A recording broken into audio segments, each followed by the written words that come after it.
Welcome to Next in Tech, an S&P Global Market Intelligence podcast where the world of emerging tech lives.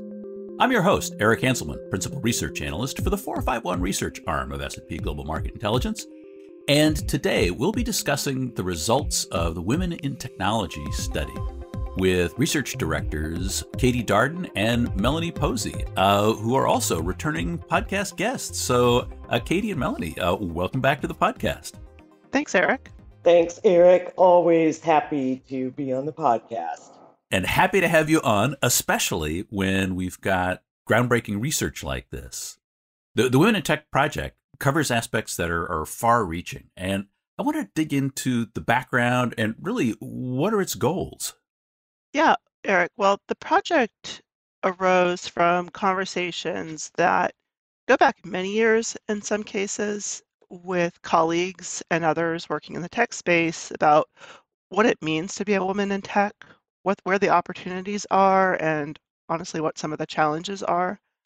Early last year, we started digging deeper on these questions in collaboration with the California Technology Council and We Global Studios. So the CTC is an industry organization that works with tech innovators across sectors in California, and We Global Studios is an innovation venture studio and digital startup platform that works with women entrepreneurs all over the world. And we all started comparing notes and what we'd been hearing anecdotally and through some previous survey work from talented, innovative women and from companies, honestly, that are trying to hire and retain those women. We came up with some driving questions that evolved, over the course of the study, but we really wanted to understand some of the structural and cultural factors that either enable women to achieve their full potential as technology industry leaders and innovators or prevent them from doing that.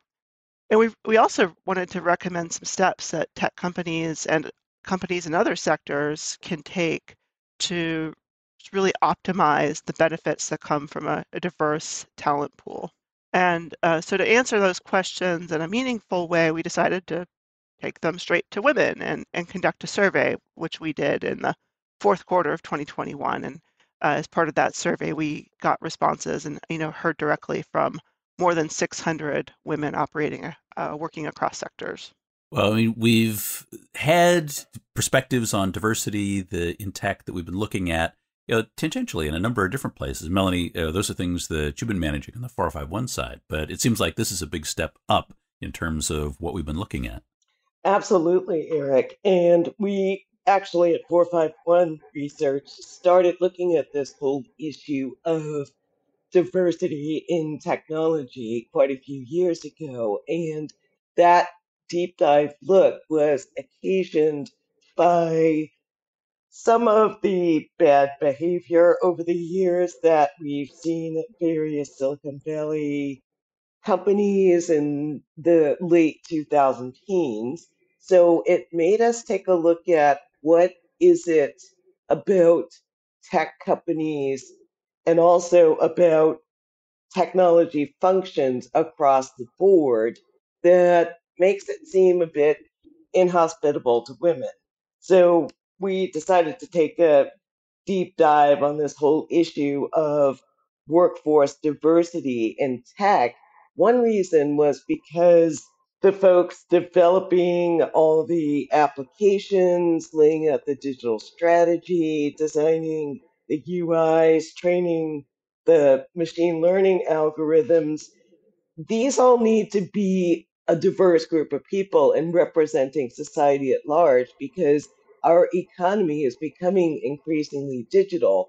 And this was only exacerbated by the COVID-19 pandemic that really jump started the digitization of our economy. So that got us to thinking, well, the broad base of folks out there who buy things, who partner with various other companies that are also digitizing their businesses, they want the largest customer base and audience possible.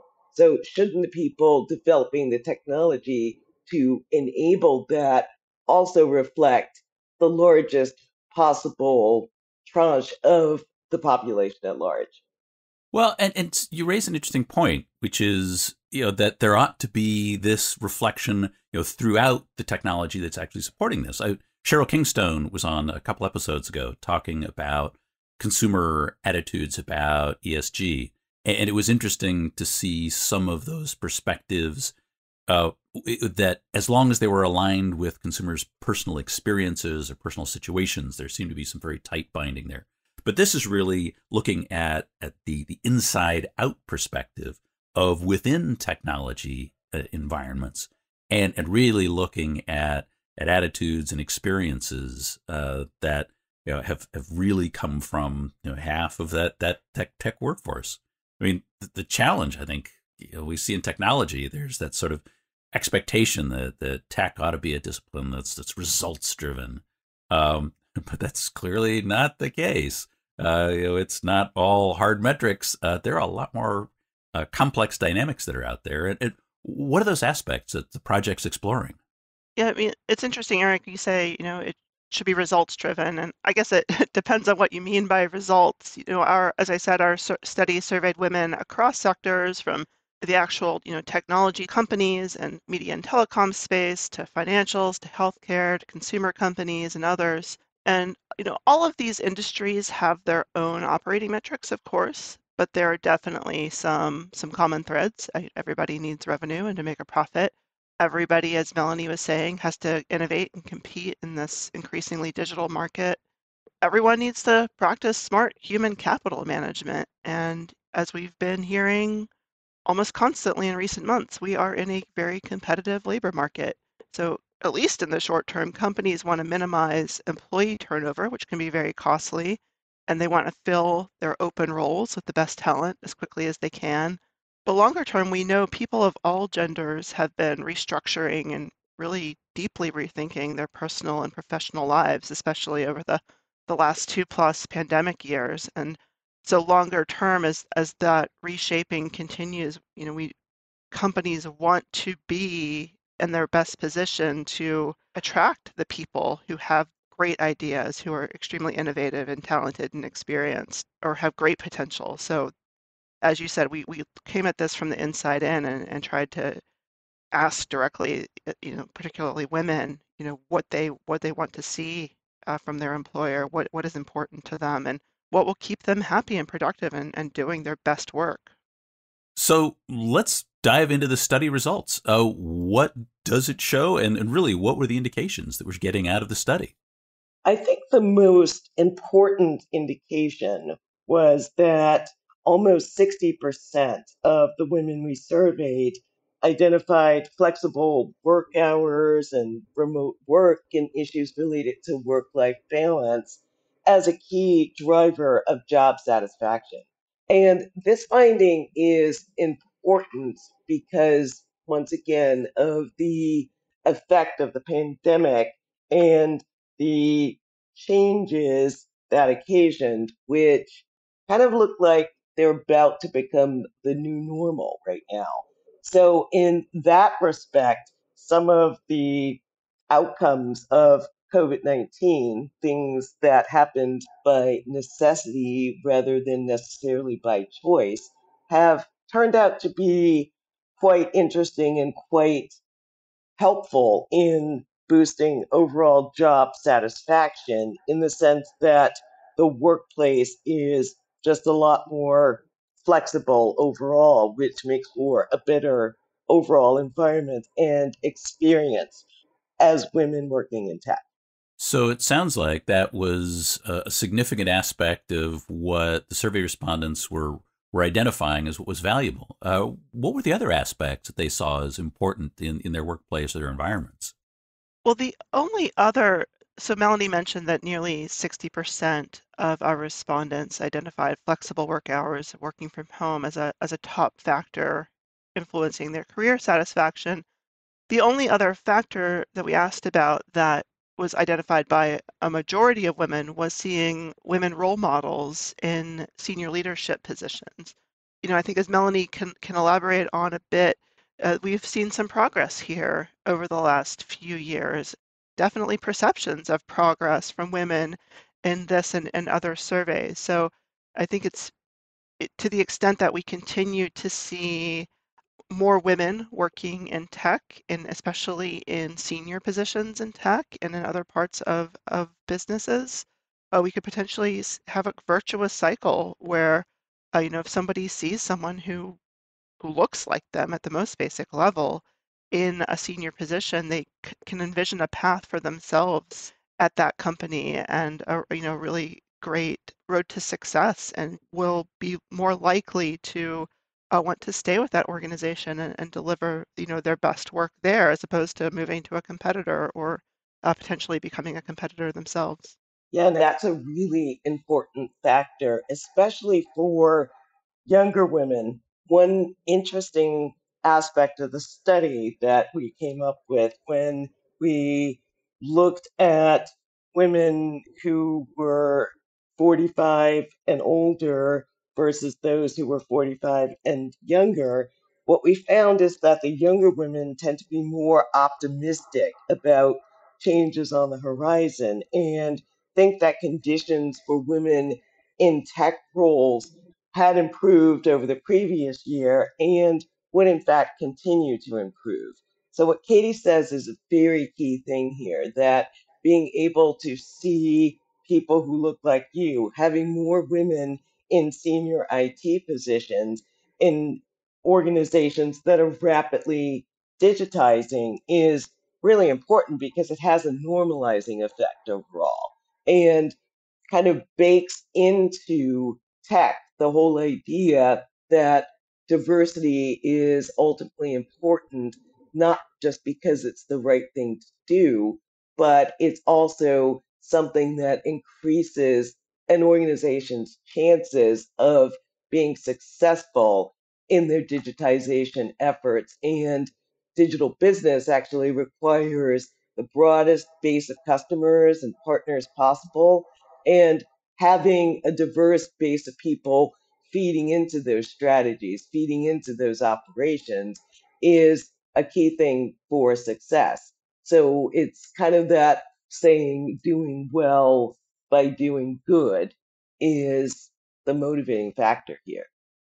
Well, and it seems like that echoes what we see broadly, which is that representation helps to fuel additional diversity, and something that, to Katie's point, it does create that virtuous cycle in terms of identifying that as an organization that they are supporting a broad range of viewpoints, a broad range of people in the roles that are actually running the organization. Yeah, but I would say that that virtuous cycle certainly does not create itself. You can often hear companies or even and leaders across in various forms, bemoaning at least the perception that there are not enough women and other candidates of underrepresented groups for leadership positions. But we have to create and nurture that pipeline from the very beginning, especially among the younger folks that Melanie was mentioning. Nurture that optimism is there. Let's nurture it and ensure that women and that every employee has positive experiences in the workplace. Our survey results were not all sunny by far. We found far too many reports of women who had experienced things like sexual harassment and bullying and inequitable pay and opportunities for advancement. And so there's a lot of work to do there. And we need to make sure that, the work to improve, to make cultures more healthy across businesses doesn't stagnate, that it continues, so that fewer and fewer women and others experience these negative, really detrimental and morale killing experiences in the workplace. Yeah, the numbers there were troubling. Especially harassment numbers. Was it 1 in 3? Something on that order?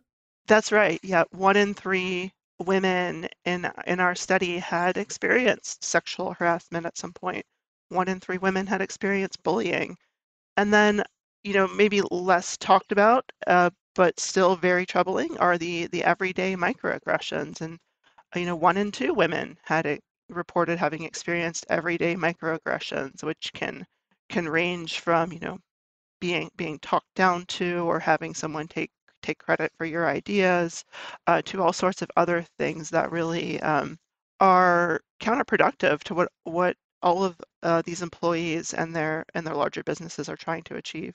Yeah, I'm a big fan of Ibram Kendi's thought on the term microaggressions, and that you should just actually be identifying them as just aggressions. Mm. Yeah. But it does seem like there are some reasonable rays of light on the positive side for this as well.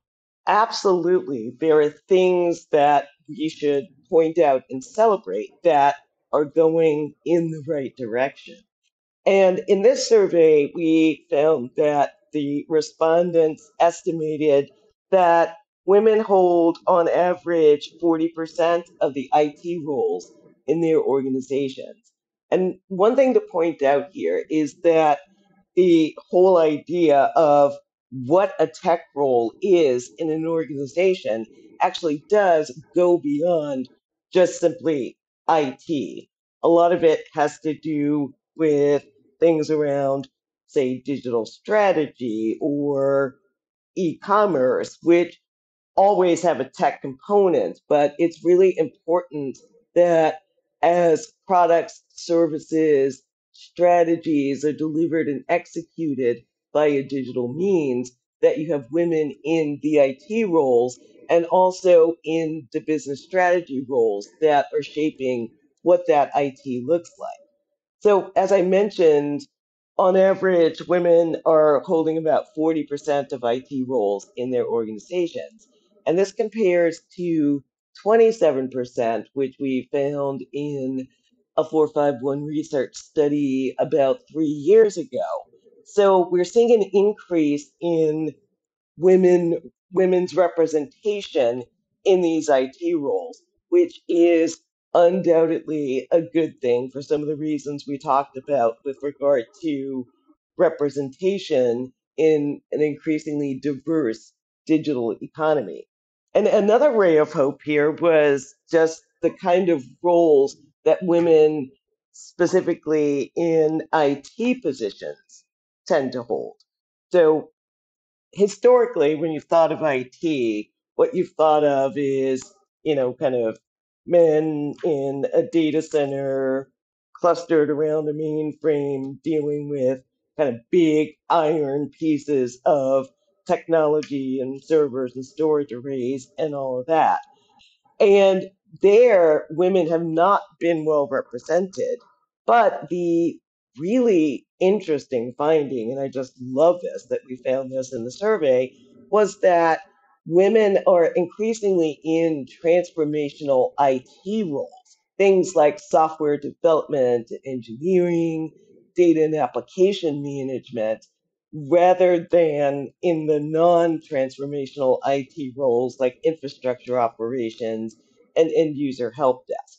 So this is a really positive development that a lot of the forward looking types of IT roles, women are better represented there. And I think this is a factor related to younger women coming into technology roles, having a technology background from college or from high school, who are able to step into these digital specific software centric kind of roles, which are new to the world in a lot of ways. And so, there's still those big iron IT roles out there, but as we're seeing with the advance of the digital economy, adoption of cloud technologies, those become somewhat of a smaller part of the overall IT function.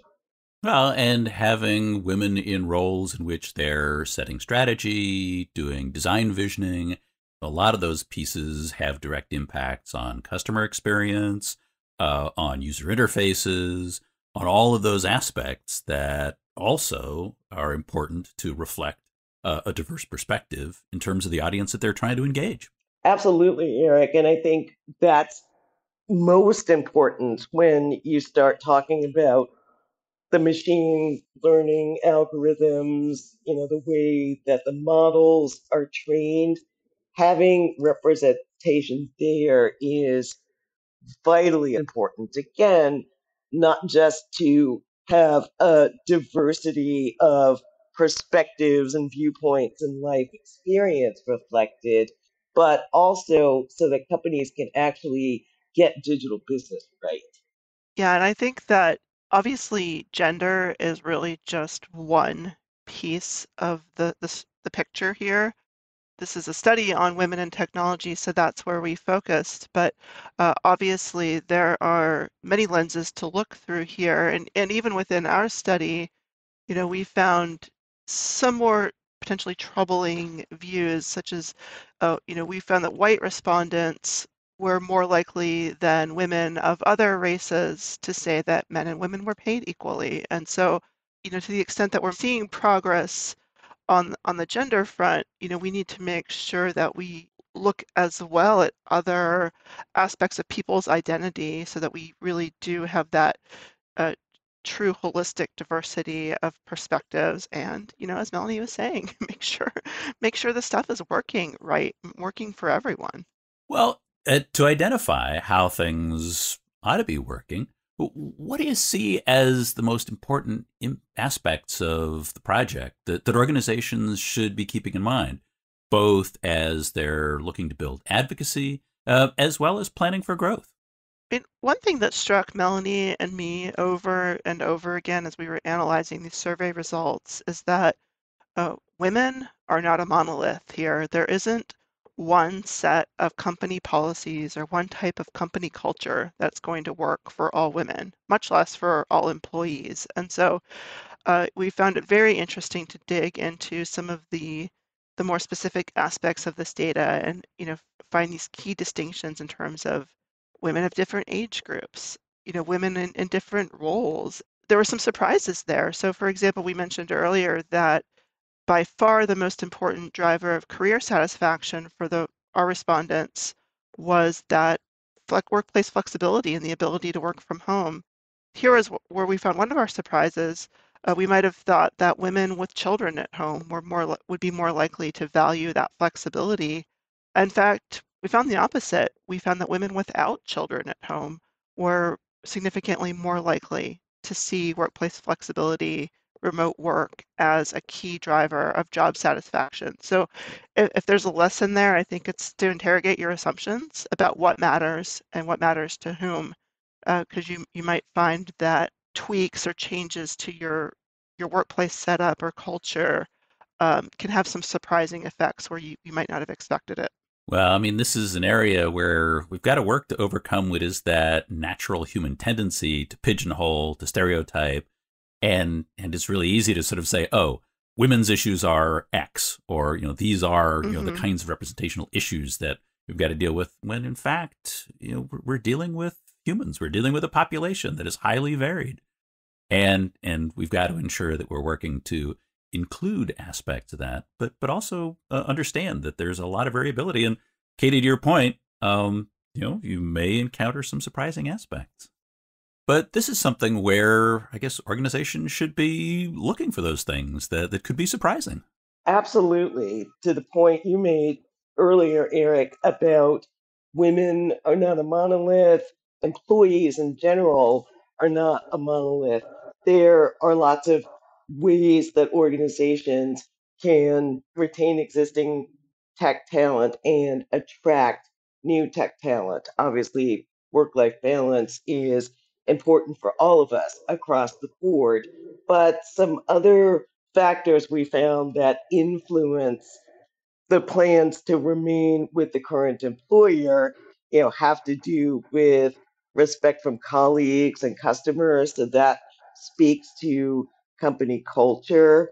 Also, the point about women role models that we made earlier. So, women working alongside you, as well as women in senior leadership positions, tends to have a virtual cycle effect, and also the issue of being able to participate in innovative, creative, strategic projects and assignments. I think that's going to be longer term one of the key factors of career satisfaction for women in tech and organizations' ability to recruit and hold on to tech talent. As again, I keep repeating this, but it can't be overstated that as our economy becomes more and more digital, having women in tech roles go up the ranks of various companies and start being able to influence and implement strategies is going to be a key component of maintaining and even expanding the satisfaction of women in tech roles, and also accelerating and pushing forward companies' success at their own digitization. And it gets back to the idea of continuing that virtuous cycle, making sure that women are represented in key projects, and those are the things that are going to lead to additional responsibilities, elevated roles. It's all one big picture. Well, these are great and important perspectives. So thank you both for being back on the podcast, and especially with such great data. Happy to join, Eric, and happy for this opportunity to talk about these very important findings and to present this sort of nuanced picture of things, that things are getting better, but there are still problems ahead. Women in technology will become, hopefully, at some point, unremarkable. Couldn't have said it better myself. We are happy to have had this opportunity to talk about the results of this study, and looking forward to the further work ahead, just both for us and for everybody in this space. Well, many thanks. And that is it for this episode of Next in Tech. Thank you to our audience for staying with us. And thanks to our production team, including Carolyn Wright, Katerina Iacoviello, Ethan Simon on the marketing and events teams, and our studio lead, Kyle Candiolosi. I hope you'll join us for our next episode, where we'll be talking about digital infrastructure, the integration of cell towers and data centers, and the potential for what that holds. I hope you'll join us then, because there is always something next in tech.